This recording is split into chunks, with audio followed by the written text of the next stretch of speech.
இந்த மாதிரி மணிக்கட்டுகளில் பார்த்தீங்கன்னா ஒரு பால் போன்ற ஒரு சிஸ்டம் ஃபார்ம் ஆகிருக்கும். இது நிறைய பேர் கேன்சர் கட்டி நினச்சிட்டு இருப்பாங்க. சில பேர் பார்த்தீங்கன்னா ஒரு கொழுப்பு கட்டியெல்லாம் இருக்குன்னு நினச்சிட்டு இருப்பாங்க. அது கிடையாது. இது வந்து கேங்லியான் சிஸ்டம்னு சொல்லுவாங்க. இது மோஸ்ட்லி பார்த்தீங்கன்னா இந்த ஜாயிண்ட் வந்து நம்ம அடிக்கடி ரொம்ப அழுத்தம் கொடுக்கறதுனால, அதிகப்படியான வேலைகளால் ஒரு அழுத்தம் கொடுத்துட்டே இருக்கிறதுனால கூட இந்த மாதிரி சிஸ்டம் ஃபார்ம் ஆகும்.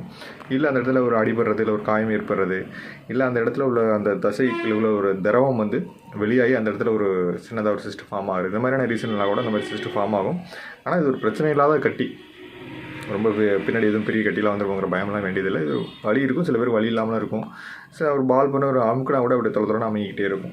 இந்த மாதிரியான சிஸ்டம் வந்து நம்ம அந்த இடத்துல மட்டும் இல்லை, மோஸ்ட்லி வந்து 70% வந்து மணிக்கட்டில் அந்த மாதிரியான கேங்லியன் சிஸ்டங்கிறது இருக்கும். சில இடங்களில் உடம்புல நிறைய இடங்கள், அதாவது பாதத்தில் கூட இருக்கும், சின்ன சின்ன ஃபிங்கர் ஜாயினில் கூட இருக்கும். நிறைய இடங்களில் அந்த சிஸ்டம் ஃபார்ம் ஆகும். இதை பற்றி நம்ம பயம் அதிகமாக வேண்டாம்.